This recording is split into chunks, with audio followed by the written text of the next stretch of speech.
In this episode, I host part 2 of an ongoing dialogue between Rupert Spira, a teacher of the direct path method of Advaita and an internationally acclaimed ceramic artist, and Henry Shukman, Zen teacher and award-winning poet and writer. Rupert and Henry discuss the path of deep training in both art and spirituality, why traditional forms are repositories of generational understanding, and the meaning of true spiritual friendship. Rupert reflects on how art points to truth, and Henry discusses Zen koan training as a means to stabilize awakening. Rupert and Henry also reflect on what it takes to create effective art, and why it is vital for the apprentice to surpass the master.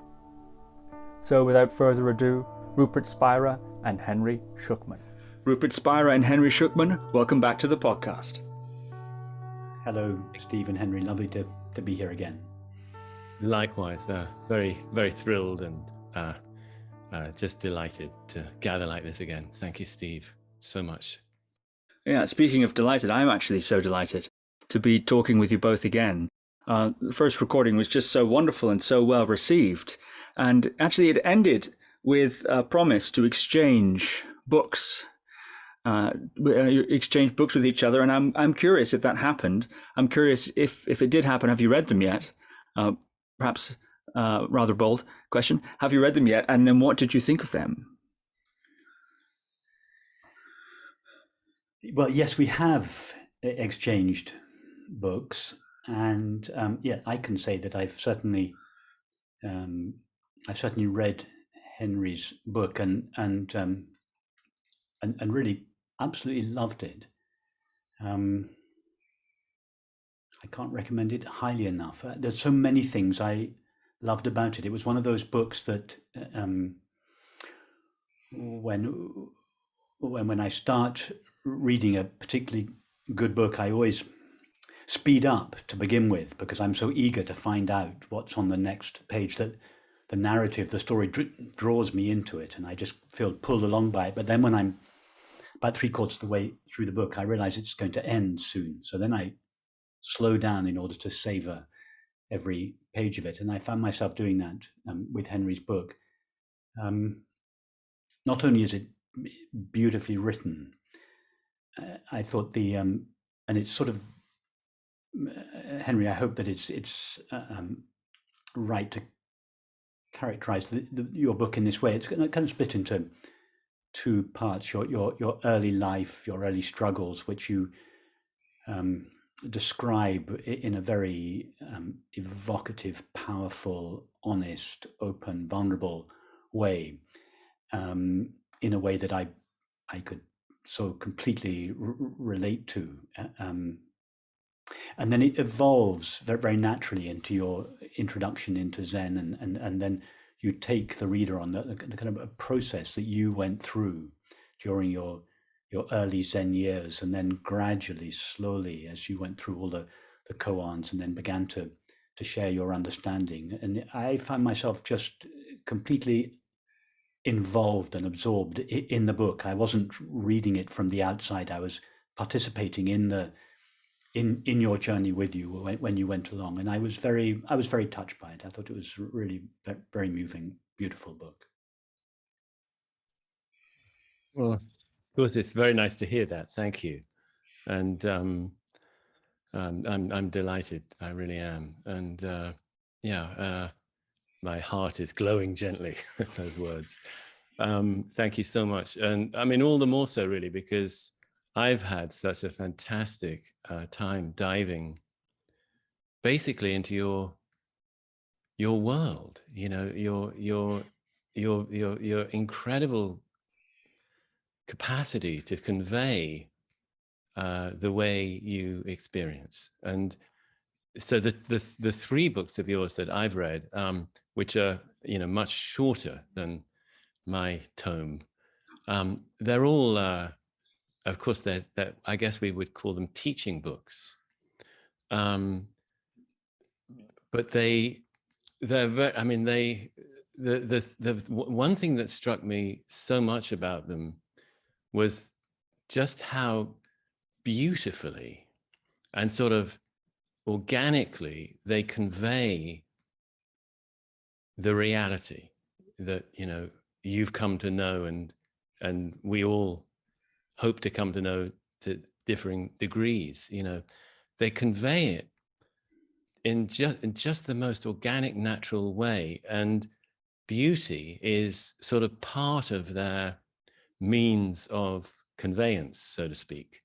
And I just love that. And actually, when I was sort of Googling around, I stumbled across an absolutely gorgeous little video, which I think is not recent, I'm guessing, because if I'm right, I think it's your son who's sort of in the background here and there helping you with the kiln and with the pots and things. Yeah. And he's a young lad, maybe, I don't know, 6 or 7 or so at the time, I would guess. And I think he's now 30 from what I've read. 22. Yes. Oh, 20, okay. Oh, so I'm off a bit. But anyway, so it is a while ago, yeah. Still a while ago. And what just really struck me was this really sort of seamless development from expressing, what do we call it, reality through your ceramics, which are just breathtakingly beautiful, actually. I mean, it really took my breath away at times. And I mean, this isn't the first time that I've Googled around and seen your incredible work, your ceramic work, nor indeed your teaching. But I hadn't quite put together how they're really of a piece, that you sort of, you kind of, yes, seamlessly sort of evolved from conveying, expressing through clay to inscribing words in the most remarkable way onto clay, which actually for me really brought up memories of the ways that sometimes sutras are written out in large visible form in the world, in Asia. You were putting these, I mean, I couldn't tell all the sentences clearly, but, certain phrases were visible and discernible. I am, I saw a number of times, Yes. appearing on some ceramic work.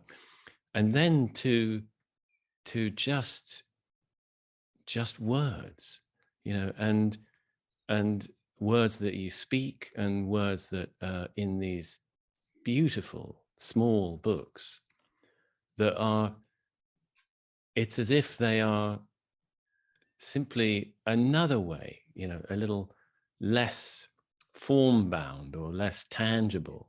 Yes. But really just conveying the same thing. Yes. The same reality, the same fact of who we are. You're sorry. Go on.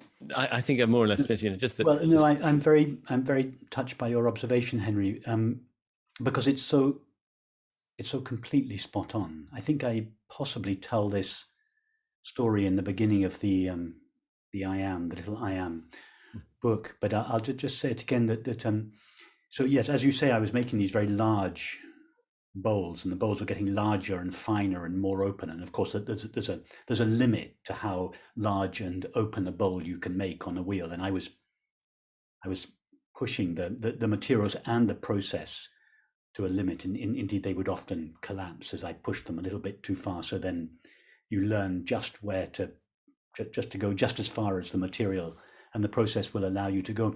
So I was making these very large, open, fine bowls, and then, as you say, inscribing the poem. And in fact, it's the poem that is in the little black book that I sent you, a meditation on I Am. So I was inscribing this poem with a needle on the bowls, and they would take several days. It was a very kind of Zen process. I would be writing all day, every day, with a needle on these bowls all over. And this idea came to me completely spontaneously in the middle of inscribing one of these bowls with a poem. And the idea was simply, I wish I could make bowls just out of words. I wish the clay would I could take it to such an extreme that it lost its form. That that the medium on which the words were written became more and more transparent. It was already becoming more transparent, more open. But I wanted the medium to vanish. I wanted there to be just the words. If I could have written the words in empty space, I would have done. But so I had this idea, it just came to me, and then I forgot it. But it's amazing how an idea like that works in you, because 2 years later, that's what I was doing. 2 years later, I had written my first book. I'd had invitations to speak. The pottery invitations to exhibit gradually dwindled. Invitations to speak gradually increased. 2 years later, I found that I was making bowls out of words, so to speak. I was making meditations just out of words, which later turned into the books that I sent you. So you're right. It was a kind of seamless process. I never had the experience of going from one form to another form. It was just one form, just refined and refined and refined. And then at some point it lost its materiality, and it just became, like, I see it as making bowls out of words, making these guided meditations out of words. And the same process that I had undertaken in the pottery in my studio for 30 years, refining.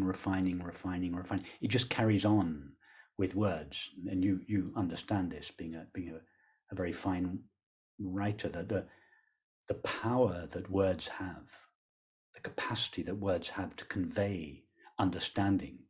So this process of refining carries on, just trying to find the fewest possible words to say, to not to describe reality, because reality can't be described, but to evoke it in the reader's experience. And that's an artist's work, really, an endless process of the refining one's processes and to become more economical, but also a more potent expression of understanding. Yeah.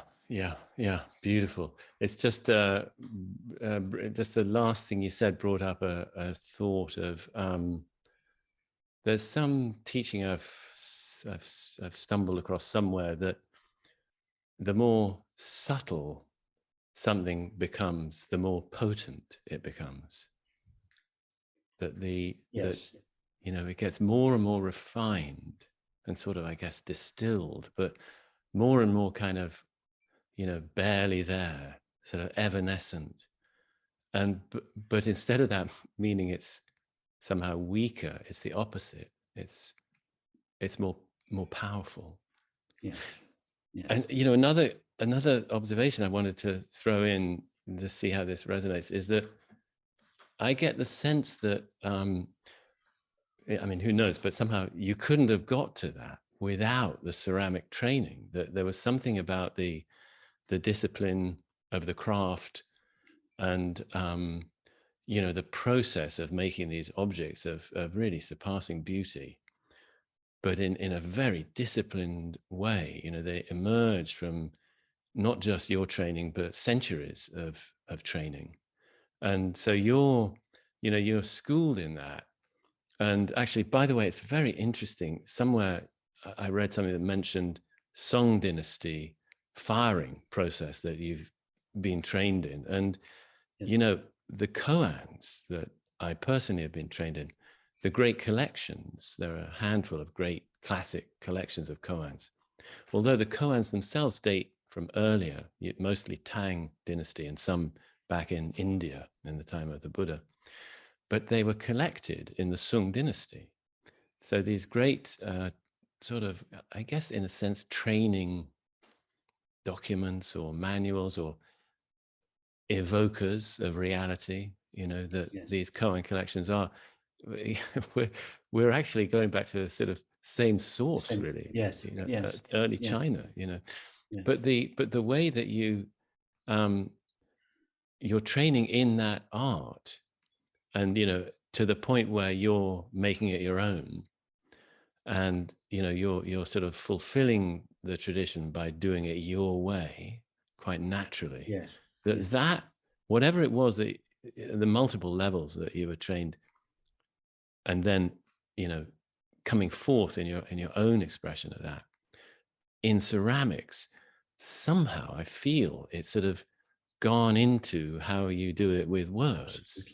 Absolutely. As if it's sort of still there. So, yes. Had you not had that training, the way you speak and the way you guide with words, spoken words, I mean, it's so marvelous to sense that the ghost of your tactile, form-based articulation is still there. So somehow shaping how you do it now. Absolutely right. Absolutely. Your observation is again spot on, Henry. I felt in a way that it's like I've done 2 apprenticeships.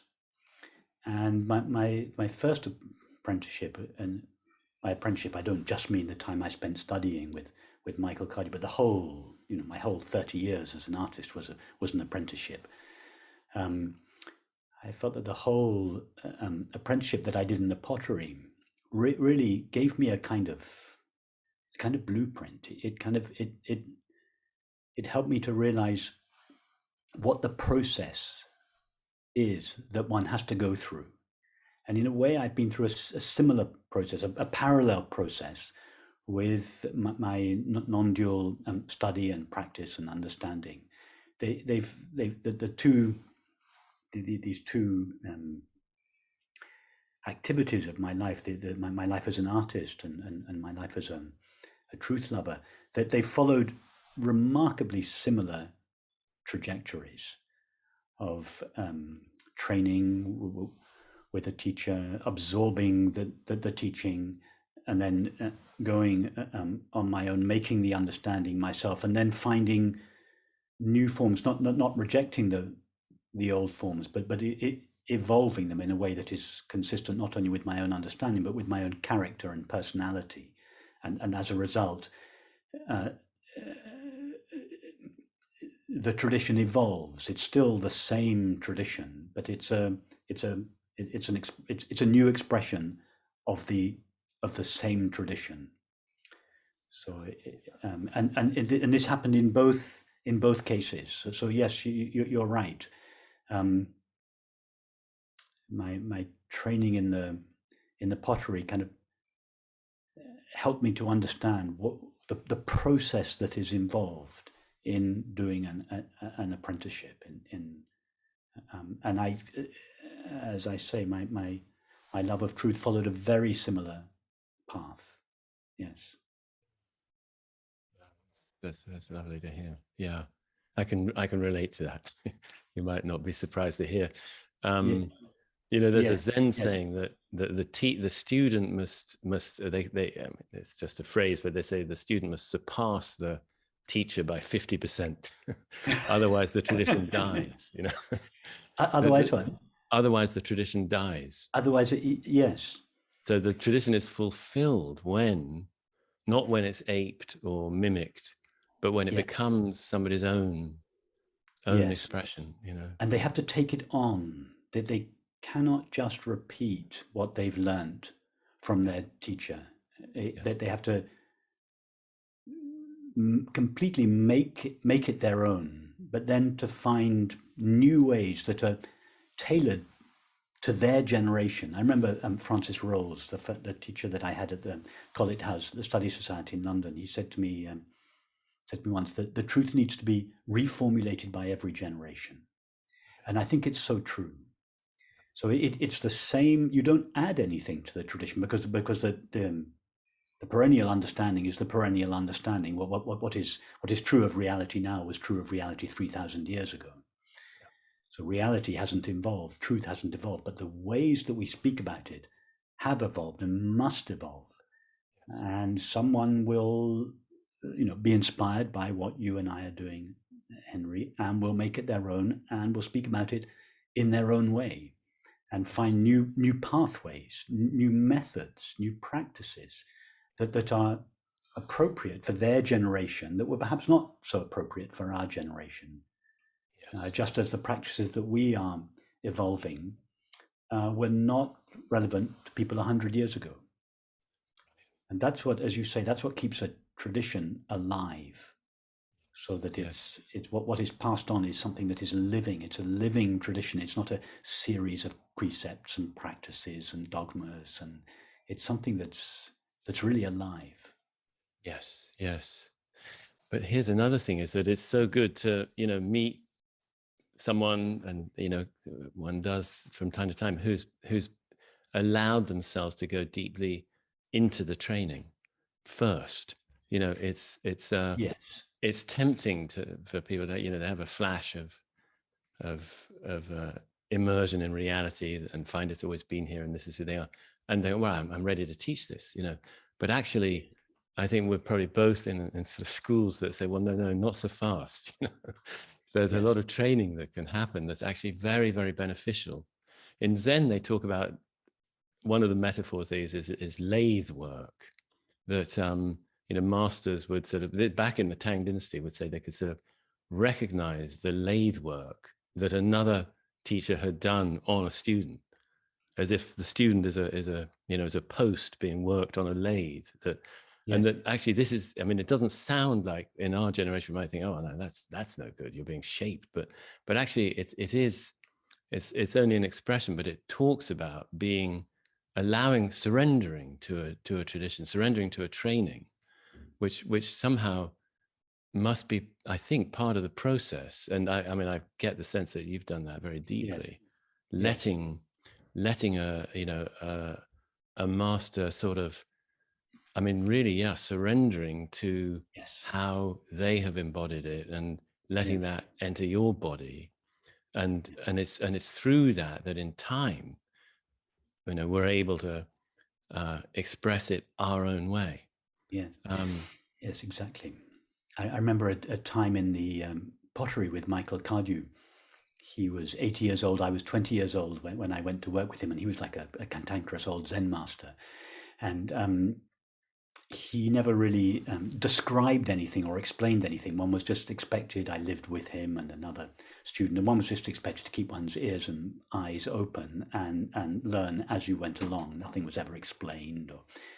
And I remember once, after I'd been there for about 6 months, Michael came into the studio at one end, and I'd been making bowls all day at the other end. So I had these shelves covered in these bowls, and I was beginning to be quite pleased with myself. I thought I was really beginning to get somewhere. And he didn't often come into the studio, but he came in. And I thought, oh, good, Michael's going to see what I'd been doing, and so he came up to where I was working, and he stood for what seemed like an age in front of the shelves of bowls, surveying them, and I was expecting my first real accolade from him, and I can still see his face as if it was yesterday. He turned to me with this withering expression on his face, and he just said, "Rupert, you haven't begun to take this shape into yourself," and left. And one was just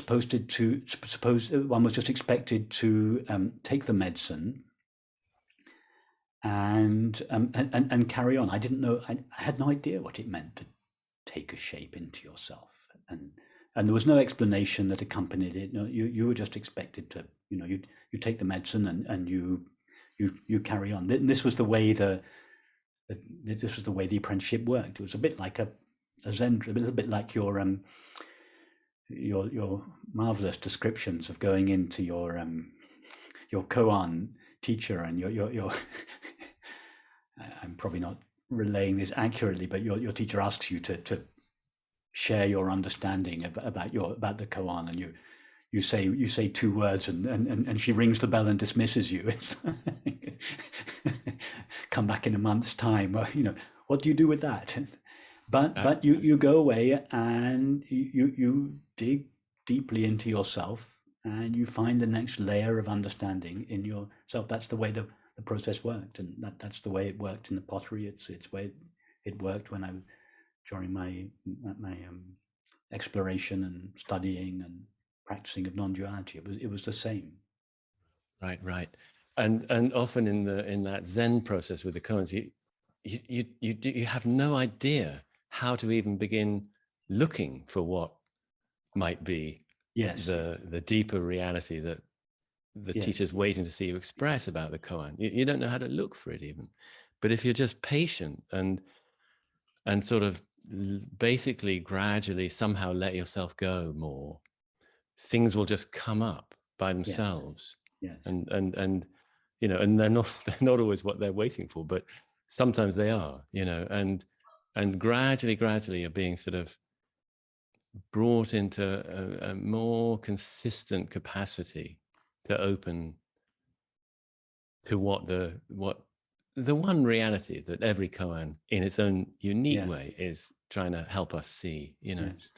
But in terms of poetry, if I may, I can relate also to this, because I think my path has been kind of messy, you know. It's been a ragged thing, and somehow it seems to have more or less worked out okay. But there were phases, and when I was you know, more sort of identifiably on the way, and including in poetry. And there was a period of my life, sort of in my late 20s, I guess, when I started actually deliberately training under a living poet. It was a Scottish poet called Douglas Dunn.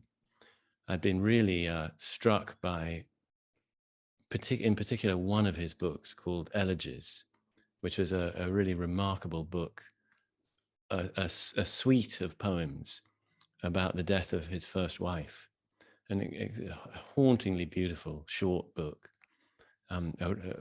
Some call it a wreath of poems, beautifully done, and with a variety of forms, and you know, a really really remarkable book that won. It won the biggest poetry prize at the time, which was the Whitbread, and was, you know, it's kind of, I suppose, sort of brought him a much larger audience and readership and so on. But while studying under him, you know, I'd been writing poems since I was a teenager, but I had never, and you know, the what informal apprenticeship I'd had all along was just reading poets, you know, finding poets I loved and reading them, devouring them. And that was a form of you know, learning how others have done it. But there's something about actually having a living flesh and blood teacher as well. And he said, well, you know, you've got to get meter and rhyme down, which I'd never done. I was, you know, a free verse poet from the start. You know, that was how I thought it was done.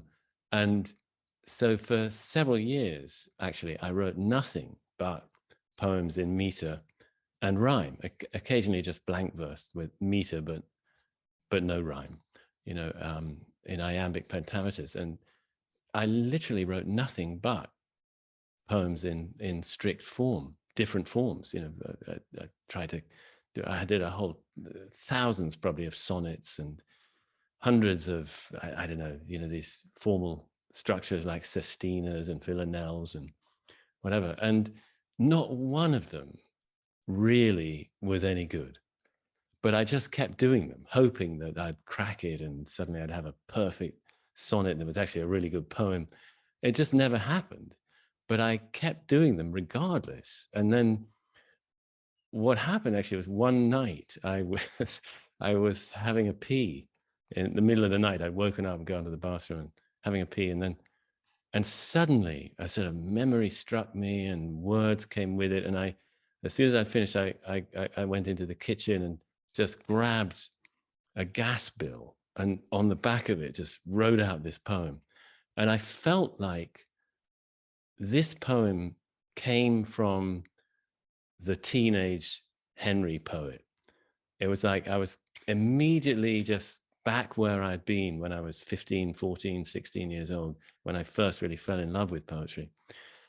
But it was different because I just had there was some kind of weight of something in the way the phrases came, it was from the same place, but it had a weight to it that felt like the right kind of weight and momentum and sort of like a deeper,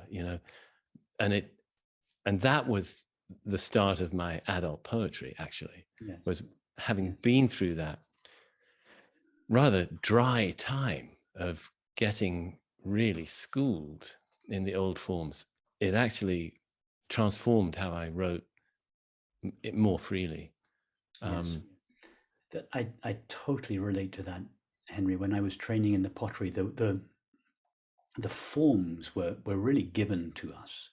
One just took one of Michael's Cardew's bowls and really tried to copy it. There was no question of trying to express yourself or anything like that, and absolutely no way. You get your head cut off if you try and express yourself. I remember once doing just that, kind of trying to impose my own idea of what I thought a bowl should be onto this form. And so I was making them, and I was making them with very, very small feet. And on another occasion, I remember Michael coming into the pottery and looking at these bowls, and again with this kind of withering expression on his face. I remember him saying to me, "Rupert, these bowls aren't like aren't like real people. They're like actors on a stage." It just completely demolished this the ego was rising up in me, trying to express itself. He just saw it because he'd been making pots for 60 years, so he could just read them. He could x-ray them. He could see exactly what had gone into them. So he just walked in, saw them, and realized exactly where these bowls were coming from in me. And he just cut me off. Again, with no explanation, just this very terse comment, and then he'd leave, and you'd have to pick up the pieces. You'd have to go into yourself, find out what he meant, and make the necessary correction. But most of the time, we were just taking a form and copying it, which is your version of writing hexameters and pentameters. It puts you. The only way I can describe it is that it puts your body and mind into a kind of on an impersonal track. The track has been laid down by previous generations. It's been, and it's not just an arbitrary track. It is the distilled essence of generation after generation after generation. There's a hidden intelligence in the form, which we as a young writer or a young artist cannot possibly discern. And we're not supposed to discern it, we're just supposed to copy it. You're just supposed to put your body and your mind in that track. And the track will take care of you. If you stay on that track, it will take care of your mind and your body. It will train you so that then later on, when you've really surrendered yourself to the form and you've trained your mind and your body, then when you start to be able to express yourself freely, your expression has depth to it. It's not just some superficial free verse. It is free. It may be it may break the rules, but it has the depth that is contained in the rules that preceded it. Yes. And again, that's how a tradition grows and evolves. It has the deep roots of the tradition, but at the same time, the form can always be broken, or not broken, but evolved, but only when you've mastered the form in the first place. Yes. I'm actually just thinking, as you're speaking of, it just came up towards the end of what you were saying, of the Koan training. If I may just speak personally on that as well, that there was some way in which, I'd had kind of a unpredictable random breakthroughs, earlier in life that had shown me reality. And but I had no way of really, well, they sometimes talk about stabilizing it or integrating it. And that was what I had been desperately wanting since the first one happened when I was 19 years old, was, I know now, this is the truth. But how do I live it? How do I embody it and integrated, and what do I do about it, kind of thing. And it was really only when my particular path, was when I found my way to Koan training, and had to sort of just set aside anything I thought I knew, anything I thought I discovered. I just had to plod along with this very repetitive process. And something in me was just ready to trust it. But I'd been quite a rebellious guy, a young man. And, it wasn't altogether easy for me to get into that process. And when I was apparently just ready, I did. But by going through this, repetitive process with a teacher, especially with the first koan, where you might be with the first koan for years. Many are, actually, and you don't know what on earth might happen that would allow the teacher to believe you are ready to go to a next one. You just have no idea. But suddenly something will happen. And suddenly you discover that what you've been doing with this koan was not at all what you thought it had been.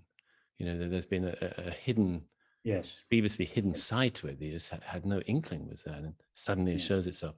But then having to do that with hundreds more, it was actually getting into a deep ancient path of training that actually allowed more really sort of deeper lettings go, letting releases to happen, that open things up much more than could ever have happened, I think, if I had just done it in some sense my own way. Yes. I think these forms that we inherit in different traditions, like the koans in the Zen tradition, mantras in the Buddhist and Vedantic traditions,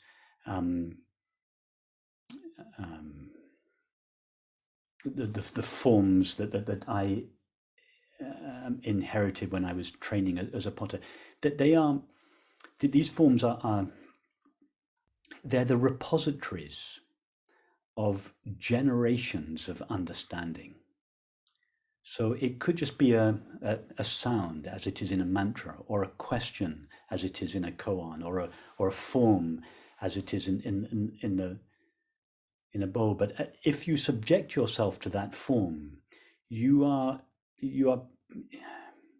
opening yourself to the generations of understanding that have impregnated that form. In fact, the form is the distilled essence of those previous generations of understanding.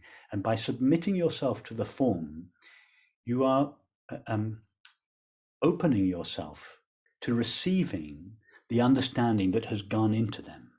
Yes. And I think that's why these practices, the koan training, mantras, an artistic apprenticeship where you submit yourself to a master. It's nothing to do with expressing your feelings or anything. On the contrary, you're putting your feelings completely on one side. You're giving yourself to something that is utterly impersonal. And I think that's why these practices are so powerful, and why they last generation after generation. It's the way, in a way, we could say that understanding is passed on, encoded in these forms, koans, mantras, artistic forms.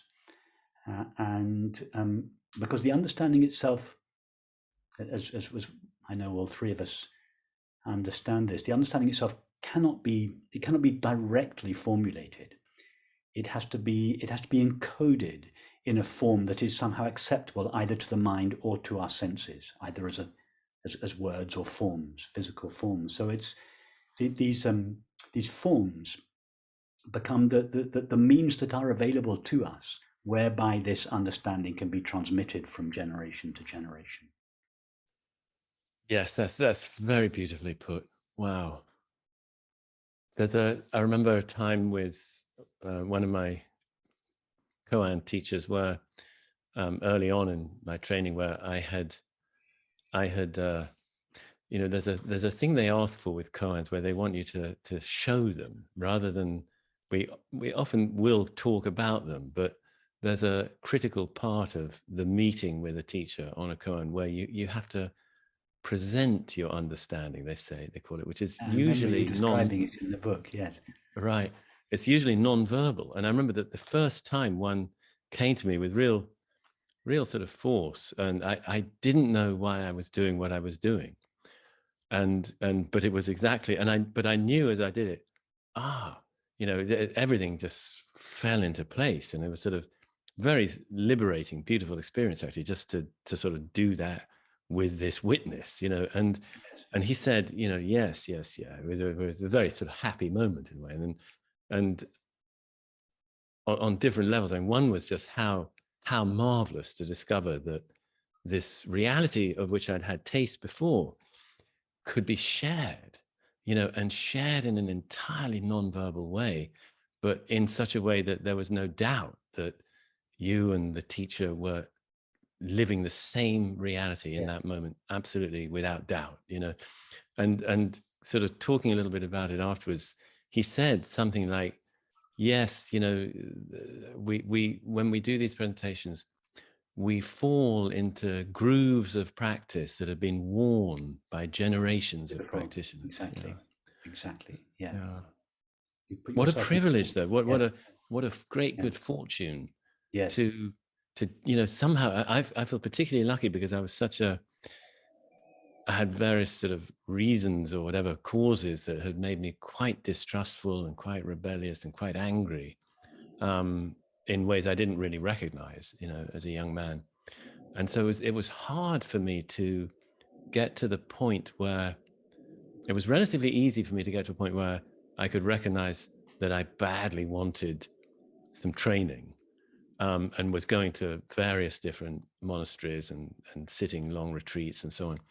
But it was actually rather hard for me to get to the point where I could actually trust a particular teacher, any particular teacher, because whatever, I had lots of bristly kind of resistances to that. But finally, I did. And I feel it was very, very fortunate. It was just sort of the right person in the right place at the right time. And my allowing myself just to step in, a little doorway, a little crack appeared, and I did step through. And I might very easily not have done. Yes. And so I feel it's great good fortune. And I don't. Also, I mean, one thing that I'm wondering about, and I'd like to see what you think about this, is we're in this age now where, and it seems to be accelerating this direction, where a single teacher can sort of can transmit or convey the teaching to very large numbers of people, especially through the internet. But what about it's on my mind because I'm sort of just recognizing a conundrum that I'm facing. Is what about the immeasurable value of the kind of one-on-one training that we've both had, which is to have that one-to-one interaction with the teachers. It's a very different thing from when we're speaking to thousands. How do you, I mean, it's a very interesting question, Henry. It's something that I think about quite a lot at the moment because I'm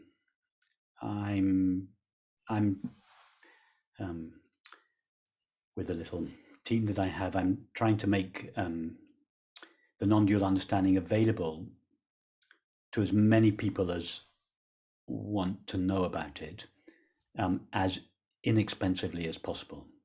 And given that the non-dual understanding is basically about peace and happiness and love, that's an awful lot of people. Not that many people are interested in enlightenment, but if you just reframe it, peace and happiness and love, then basically everybody's interested. So that's one thing I would like to do, is to make this understanding widely available, available to as many people as want to know about it, as inexpensively as possible. And the internet is of course a wonderful medium for that. At the same time, I also like to say the value of one-on-one relationship, the value of friendship, direct friendship is so valuable that I'm also wanting to go more in that direction as well. I'm wanting to go in both directions. So having had a couple of years where live retreats haven't been possible, and now that I'm getting back to them, I'm thinking more about how to go, and this is obviously which is with a much smaller group of people, about possibly even finding a place. I was very, very interested in your description. One day I might even come and visit you. Your description of how you found your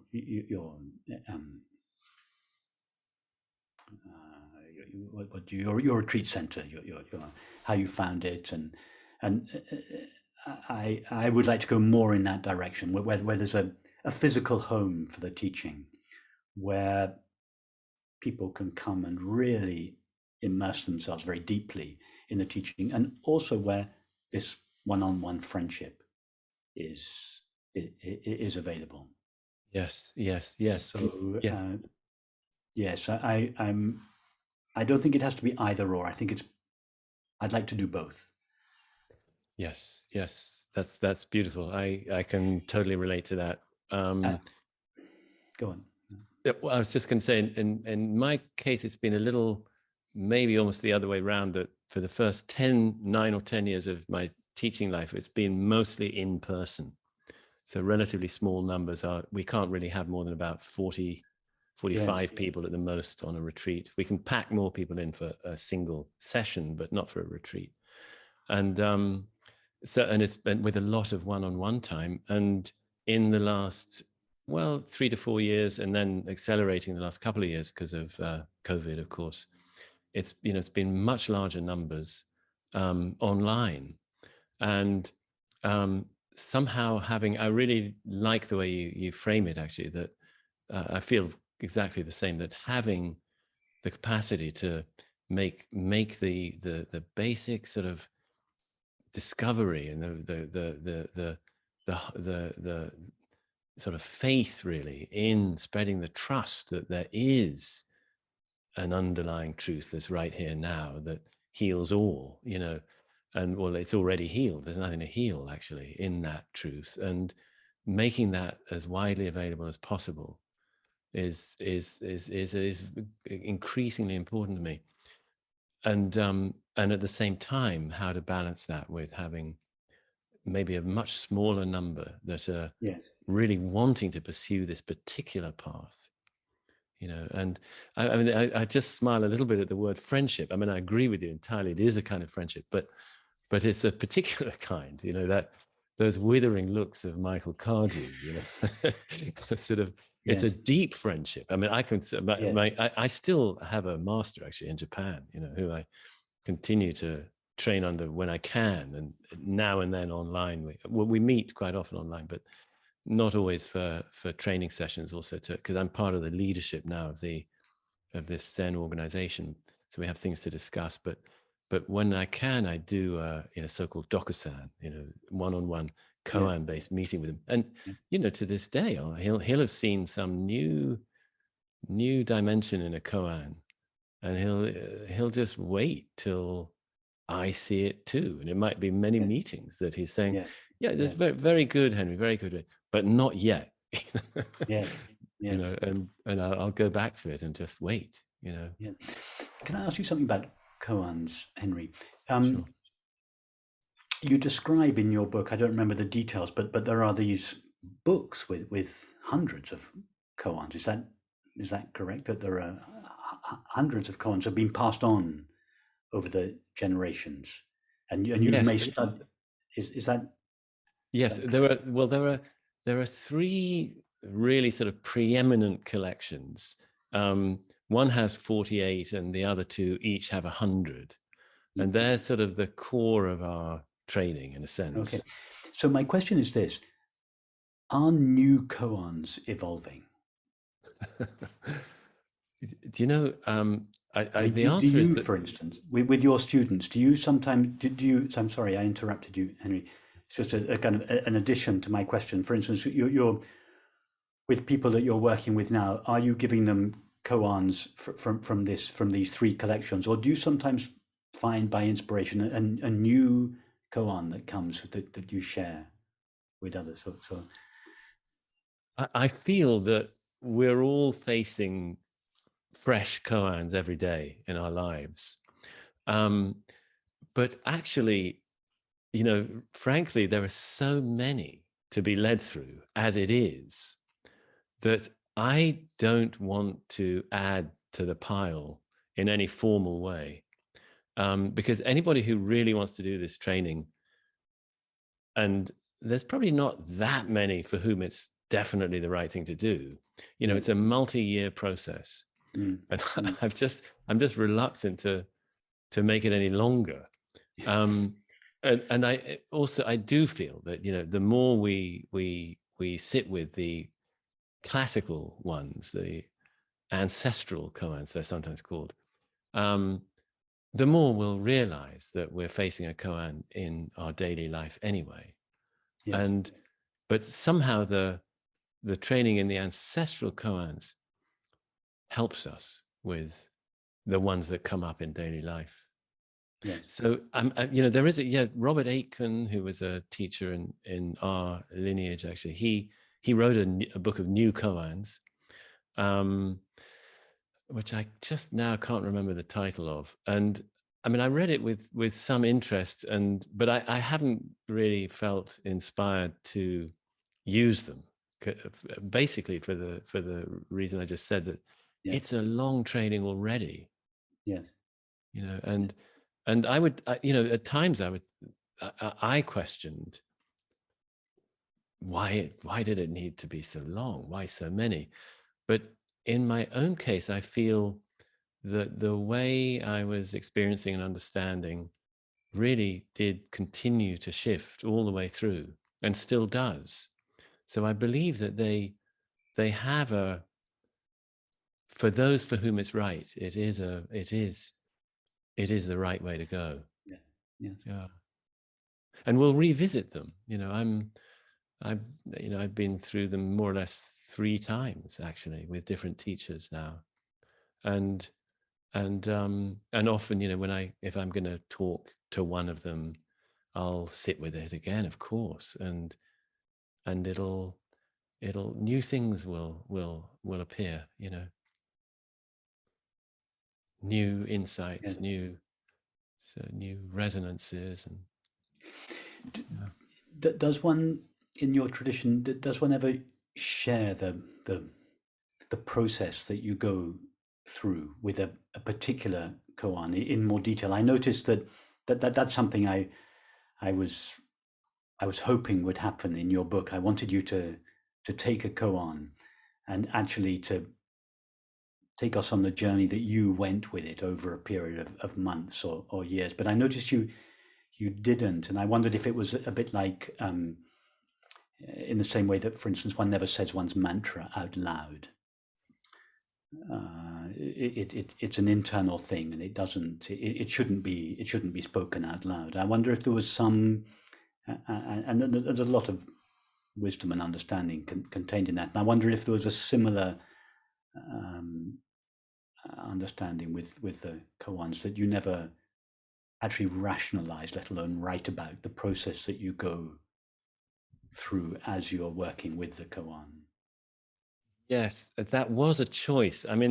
That there would be a risk possibly of somebody feeling that they needed to go through the same process, yes, rather than letting it do the work it needs to do on each of us, just the way we need it, So that would be one risk. Another is like, well, part of their magic is really that they're impregnable to the rational mind. Yes. And so there's a risk. But as a poet, Henry, sorry to interrupt. As a poet, you're a master of writing about things that are not accessible to the rational mind. So Thank you. Yes, but I understand. I understand why. Something that came across very clearly in your book that I like very much is that, from an outsider's point of view, you think, oh, you're given a koan and you work on it. But something that came across that I like very much about your book is that you gave the sense that the koan works on you. You don't work on it. It has the understanding. You don't have the understanding. It has the understanding. It's the distilled essence of generations of understanding. All you have to do is submit yourself to it. It will do the work on you. You don't do any work on it. That came across very nicely in your book, I thought. Yes, I think probably what you're describing, actually, I've done, I mean, in terms of sort of explicating the process with the koan more, or articulating it more clearly, I guess I probably have done that in talks. Yes. And might do that. I mean, because especially talks that in the old days were given to relatively smaller numbers of people who, were gathered together in one room and all working on koans, or at least some number of them working on koans. And I think probably in that context, I have done that, and they're sort of buried somewhere in the archives of Mountain Cloud Zen Center. Yes, I think so. In the interests of giving people sort of a way in to at least start sitting with it in what feels like a fruitful way. But I know I didn't in the book, because I really didn't know, who was going to be reading the book. Yes. And there is a certain sort of, I don't know, what's the word, shyness, or something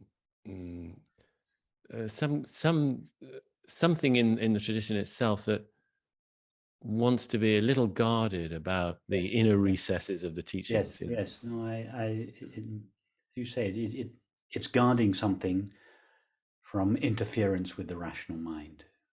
Right. I suppose on another level, of course, it's something that can't be guarded and doesn't need guarding. Yes. As well. But yeah.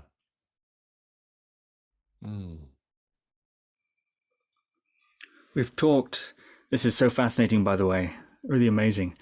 We've talked about the process of entering into the grooves of the past, of the condensed wisdom in the forms of the bowls or the structures of the koans and so on, using that as a means of entering in and being educated by those condensed, I want to say zip files. Yes, that's a nice way of putting it. Yes. It's a bit of a coarse way compared to how you've been describing it too, but unfortunately I think that's my level of vocabulary. But that's sort of a zip file of that. And I'm wondering what emerges from that.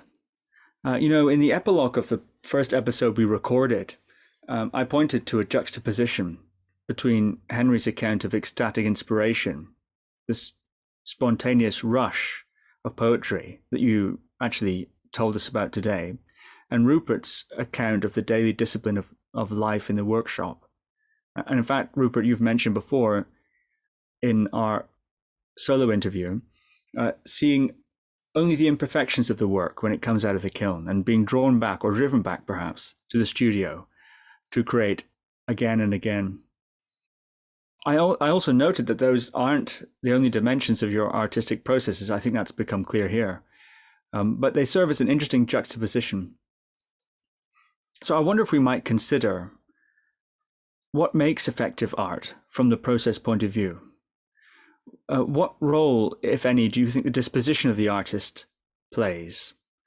Does this sort of evocative art that we discussed in our first dialogue and have been discussing again here, we could say spiritually impactful art, for want of a better word, or truth-evoking art, and that points to that, or duality stopping or duality interrupting art, to draw on some of the themes that were explored in the last dialogue. Does that require a spiritually informed artist? does the artist even perhaps need to be in some sort of special state of contact with some transcendent truth when working, for that to for the art that comes out of that working to carry that potential to evoke and point? So I'm curious, what's required if we move on from taking in of the past, of the wisdom of the past, what's required of the artist from the process point of view to make the kind of art we've been discussing here and also in our previous dialogue?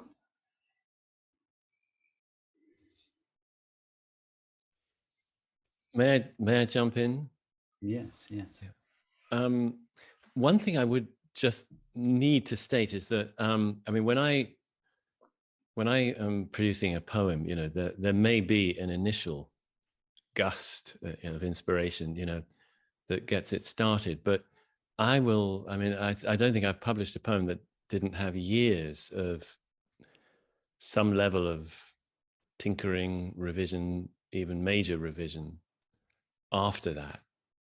So in other words, that first laying down of the poem is really only the beginning of a process. And I'll revisit it again and again, sometimes for several days at a time, and sometimes not for months, sometimes not for years. I have files of poems in what feel like different stages of readiness, and I'll just pull something out and see how it reads now. Not quite right. There's a glitch there. There's something's not quite right here. And it's actually, for me, it is a long, slow process to get them feeling like each time I revisit it, this has found its form, this has found its readiness. And so I just want to note that, right off the top. And on the other point, Steve, about the art that can convey this kind of truth, my path has been, again, it's been messier. I mean, I don't feel that all my poetry and all my fiction and all my nonfiction has clearly had that intention. Actually, I would have expressed it more as a matter of trying to do what I saw my poetic forebears trying to do, which was perhaps, an anatomy of suffering, a close analysis of loss. So many great poems, one way or another, seem to be around loss. So much, actually, beautiful Japanese poetry and Tang Dynasty poetry is about various kinds of pain, and you often associated with loss, friends that are absent, people who have died, and partings that must happen. And it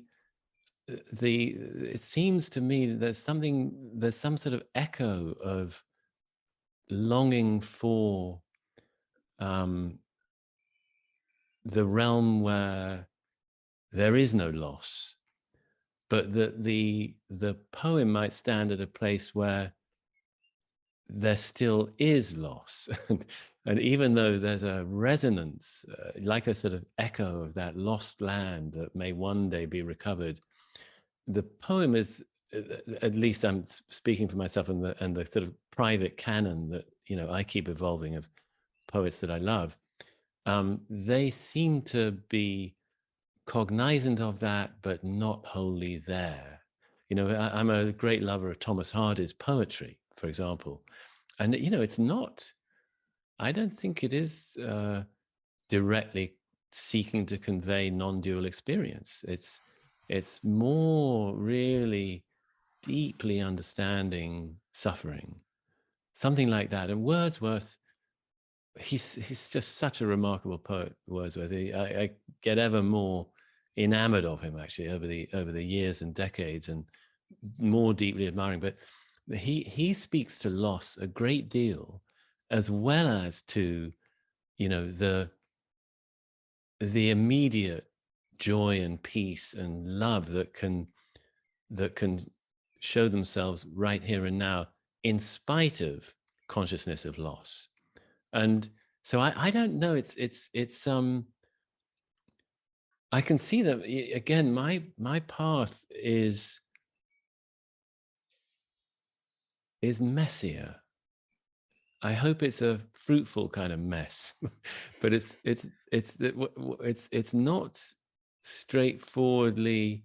And the poet. I mean, what got me started on a so-called spiritual path initially, again as a teenager, was poetry, because I was so inspired by Tang Dynasty poets who wondered and believed in some kind of greater whole, greater reality, that you could sense it. And in some of their work, they were directly articulating that, but in much they weren't. They were, and yet it was there, sort of in the background of their world, of their worldview. And then as I started to read more widely, I realized, yes, there are writers in whom you sense that, even though they don't articulate it. So I started to realize some writers knew of it, even though they weren't directly expressing it. And those were the ones I loved. But they weren't exactly, they were more sort of seeking, it seemed to me, to sort of convey the whole human drama. But Yes. that sort of backdrop of a greater whole was somehow present. Yeah. Yeah. I don't know. How did that sound to you? I agree with you, Henry. I think it's. I think very few artists, if any, consciously set out to convey the non-dual understanding. Cézanne was unusually explicit in this respect. He actually said the purpose of his painting was to take the various elements of nature, colors in his case, and arrange them in such a way as to draw attention to nature's reality that underlies the appearance of colors. But Cézanne was very unusual. He's the only actually one of the very few artists that I've heard really describe that explicitly. But for instance, what you said about loss and about suffering, about how much art, how much literature is to do with suffering and loss, I agree with you. And the purpose, or at least the overt purpose of these works of art, is not to draw attention to the non-dual reality. It's to observe and describe very in great detail, with great sensitivity and clarity, the suffering or the loss. But I think in a way, these artists, they are, in a way, they're in the service of truth, whether they know it or not. It's not important. In most cases, it's best if they don't know it, because it's only possible to observe loss from the perspective of that which remains behind. If all we experienced was loss, then loss would not be experienced as loss. We would just be, we would be one with the experience of loss. No, we're only able to describe loss, what has been lost, because we describe it from the perspective of what remains behind. We're only able to describe, if one was 100% one with one's suffering, one would not be suffering. Right. Yeah. It's only when we observe suffering from a place in us that is free of suffering that we can label it suffering. Yeah. We were totally 100% suffering, we would experience it as happiness, because we would be one with it. Exactly. So in describing loss, these poems that you say to describe loss and suffering, and for instance, I feel the same about Rembrandt's portraits. They are raw, visceral images of humanity, and very often humanity's suffering, the difficulty, but when you view, when you read such poems or view such paintings, initially you're taken to the loss, you're taken to the feeling of loss, to the feeling of suffering that's expressed on the face, the feeling of loss that's expressed in the poem. But as you stay with these poems or these paintings, without necessarily realizing it, you are gradually taken to the point of view from which they were observed. That, if for instance, is why Rembrandt's portraits, to me, are in a class of their own. Yeah. Because they yes, initially you empathize with the people, the individuals, but in time, if you stay with these portraits, you begin to feel in yourself the place from which he observed these people. Yes. And the reason he was able to paint human beings with such humanity, with such sensitivity, is because of the place in himself from which he looked. Yeah. And that is where his paintings, ultimately, they take us. They take us first of all to the suffering person. But then if you stay with it, if you contemplate, if you stand in front of one of these paintings for half an hour, you're taken back to the place in yourself from which he viewed. And that's the place of openness, the place of compassion, the place of love, the place of clarity. Now, did Rembrandt know that he was doing that? No, because that would have meant that he had to kind of separate himself out from his process. No, he couldn't do that. He had to be wholly immersed in the process. He was being used, in this case, I think he was being used by truth. Yes. By love. Yes. And he trained, so he had the skill. And in a way, his understanding came through him without him necessarily being aware of what he was doing. I mean, surely he had no idea of the impact that he would have on humanity. Beethoven, for instance, another example. These people, they were not party to the process of which they were involved. And I don't think they could be. I don't think they should be. In a way, they had to surrender themselves to the process with all the suffering that involved for them in order to be this clear channel, which now in retrospect we can see was a completely impersonal endeavor that they were involved in, an endeavor that was undertaken on behalf of truth and was for humanity, for subsequent generations and centuries. Yes, that's so beautifully put. I totally agree. There's I love Rembrandt. He's the very pinnacle for me. There's self-portraits, portraits of an old man. Yeah. Oh my God, and it just maybe a thought is one that's come up is like somehow the more thoroughly the artist can know suffering, express suffering, the more clearly the backdrop of understanding of it, or of the presence that can hold it, is conveyed.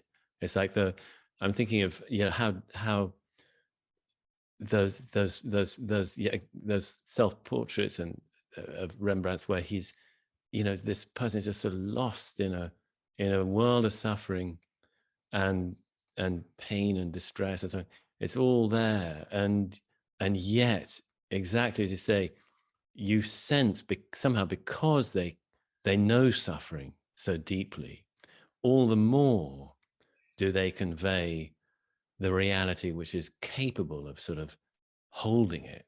Yes. Which is broad enough and fundamental enough to actually hold suffering, and that's, I think that's, I mean, the artists that I love most, they seem to know of that which can hold all our suffering. The one thing that can embrace or be, what was that affectionately indifferent. I think that was your phrase. That can know all our suffering. The one thing that, you know, even our most acute and chronic and most painful losses can always be held by disinterested affection. Disinterested affection. Perfect. Yes. The disinterested affection of the one, of the whole, of the truth, of reality, can hold all suffering, and it's the one thing that can. And so somehow the more deeply these artists we love are able to express and convey and know suffering, the more thoroughly in its train comes the sense of that which can hold it, maybe. And hence Rembrandt, hence Beethoven, and the various other poets that have a capacity to sort of to make beauty from suffering.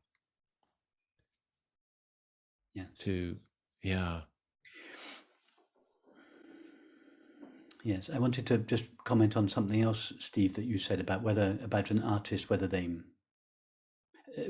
carrying on really from what you've said, Henry, but how conscious an artist needs to be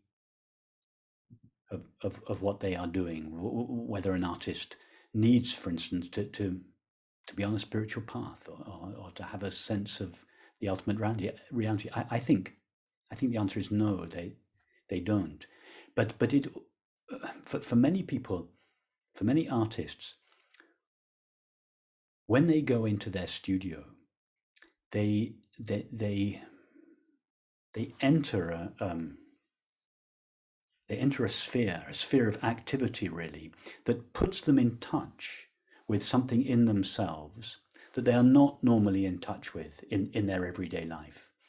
And this would account for very well-known phenomena that many artists can lead very dysfunctional, chaotic lives. And yet when they go into their studio, it's as if they access a different place in themselves from which they are able to make incredible work that is powerful, and that it's really the activity itself, that the activity that takes place in the studio puts you on a track, and in a way it kind of impersonalizes you. It puts you in the service of something that is so much greater than you as an individual. So in the rest of your life, outside your studio, you're just behaving like a regular individual, and like a regular the sense of separation, the sense of duality. But when you enter your studio, you enter a field of experience, and this is why, for many people, artistic work is kind of addictive, right? Because when you are working, whether you're a musician, a writer, an artist, but when you are working, you are, in a way, you're taken out of yourself. You're working in the service of something that is so much more than just your own personal feelings. So I think many people don't come into the studio with a sense of reality, the non-dual understanding. On the contrary, they go into their studio in order to access that. And then their work becomes an expression of that. Yeah, that's just right on. And I think there are those of us who may somehow embark on the artistic life and then realize that we also want to live the wisdom or the understanding that we can access while at work and not in the rest of our lives. Yes. And some of us decide, well, actually this matters, this life matters, and yes, I'm going to do that too if I can. Yes, that's very true. Yeah, that's wonderfully put. Beautiful. Yeah. Beautiful. And what a difference there can be between, I mean, for example, Thomas Hardy, is often, he was often characterized as so melancholic, so down, so, dispiriting. And he was a very cheerful guy. It's often, his work, especially probably his novels, can seem pretty, yes, pretty kind of depressing. But actually, he was a very cheerful man. However, in his poetry, which also is quite dark, but it's always more uplifting than his prose. I really think he was a greater poet, actually, than a novelist. And I think that's starting to be recognized more and more. He started out as a poet, as a young man, and then got into novel writing. Well, actually, he was also trained as a church architect, but began writing novels, and they did increasingly well. And he turned to it full time. And then at the age of 60, he forswore prose entirely, except for letters, and only works on poetry. And in the last 28 years of his life, wrote 8 marvelous volumes of poems, picking up even poems that he'd written as a young man and revising them and incorporating them into his new collections. And he was. I'm wondering, why did I suddenly bring him in vis-a-vis where we'd got to in our conversation? But there's something about his the disparity that there can be between the person and the work. Yes. And I think maybe in his later life, for him, they came together more, actually, when he was fulfilling his early promise and potential, really, as a poet. I think it meant more to him. Anyway. Wonderful. Yeah, what a remarkable discussion. I must say I'm so delighted to listen to you both dialogue like this. I really must petition you to make this a triptych. And especially with such a nice word as triptych, how can you refuse? Yeah, so marvelous. There are so many themes that we could still cover, but one in particular that I think is the natural extension of what we've said here or what's been said here is, what about the master's view? We've talked about this process of apprenticeship to a master, apprenticeship to the forms, submitting oneself even to the process of artistic creation itself, and surrendering to that. What about, from the master's point of view, looking back, or with an apprentice, let's say? I know, Rupert, you've had apprentices in your pottery studio, and both of you are now, in your capacities, it seems to me, performing something of that role for your students in, want of a better word, your spiritual teaching or truth sharing capacities. You have students. Perhaps you don't think of them that way, but nonetheless, maybe archetypally there's some resonance there. So I'm curious how we might describe and discuss how to how one goes about accomplishing the process of apprenticeship that was previously explored from the apprentice's point of view, but now from the master's point of view. Archetypally speaking, I use the word master in that sense. I think that would be so interesting. How have you ported all this understanding, this rich understanding and experience from your artistic trajectories into the work you're doing now? What's the specific application and implication of the themes we've discussed in the work you're doing now? I think that would make such a fascinating third installment in what we could call now a sort of triptych of dialogues. What do you think? Well, you're making it impossible for us to say no, Steve. Mission accomplished then. These conversations are very enjoyable. We always, explore in a way that I would never have imagined at the beginning of the conversation. You are a masterful interviewer, Steve. I think I said this at the end of the last interview. I think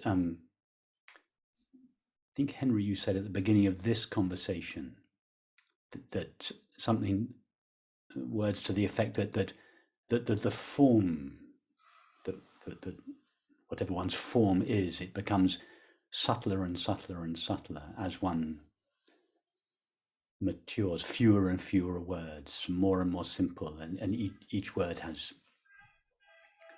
more and more power. Therefore, there's less need for volumes. So, but Steve, in that vein, you are an extremely good interviewer. Don't think that you're just sitting there in the background of the conversation doing nothing. Just a couple of very carefully considered and articulated questions is enough to keep Henry and I going for an hour, and that's not nothing. That's a skill in itself. So your largely silent presence in these conversations, interspersed with these very carefully considered and crafted questions, are a beautiful facilitator to this conversation. So thank you. I really thank you. That's very gracious of you to say. Thank you very much. And, yeah, I'd like to chime in with that as well, Steve. There's a subtle potency to your presence, without which we could not have had this conversation. Yes, exactly. Yeah, and also, I feel a great joy to be sharing like this, because both of you, what you bring up asks me to look deeper than I might customarily do, and Yes. and share from areas that I might not normally share from, and Yeah. I find it very very beautiful process, and I'm very touched, actually, and Yeah. I feel there's a friendship here which is very meaningful. Yes. And I'm very happy about it. I also sort of have when you bring up a possible next topic, I my heart warms at the feeling that I'm very ready to embrace that somehow Rupert's a little bit of an elder brother to me. If there's a real master here, it's probably not quite me. I'm coming into something like that, and I've certainly been asked to by my master, in Japan, but I feel I'm still in the early stages of stepping into it more amply, and in a way that Rupert has more manifestly already done. And so it's very beautiful for me to be learning in unexpected ways through these dialogues. And what's the word for a triple way? I don't know if there is one. A trilogue or something. No, I don't think that exists. There ought to be a try. Yes. Yeah, a three-way. There's so much I could say. I'm touched by what you say, Henry. Perhaps I'd just say this as a little possible prelude to another conversation around this subject. That I have, and I don't mean this in a kind of falsely humble way. I mean it really, literally. I have absolutely no sense of being a teacher, let alone a master. To me, a teacher is simply a very good student. And I don't, although of course I understand that from a second person perspective, what I'm doing, what you're doing, Henry, is traditionally called teaching, and therefore the label teacher applies to us. But from the first person perspective, it doesn't feel like that. To me, it feels like friendship. And as I said, I'm not I don't mean to be kind of falsely humble, nor do I mean to ignore the role one plays speaking about these matters. That's something that I think would be worth speaking of. But I really consider what I do more like spiritual friendship. It's a unique kind of friendship, but it's one in which there's no hierarchy, mutual love and respect. So anyway, let's not go too far down that path. But that would be an interesting conversation. Yes, and just to note that I resonate entirely with that. It seems like it can never be anything but studentship, really. Yes. Because what we're serving is what else could we be but students of it, really? Yet the role, and that's I think where we must leave it, Yes. because I want to keep some powder dry for that discussion. Okay. So I think the tension of the cliffhanger and the wanting to say more is that's good. That's our potential energy for the next for our next installment. Yeah. Well, thank you both. Rupert Spira and Henry Shukman, thank you very much. Many thanks to Thank both you, of you. Steve. Thank you, Henry. Thank you for listening to another Guru Viking podcast. For more interviews like these, as well as articles, videos, and guided meditations, visit www.guruviking.com.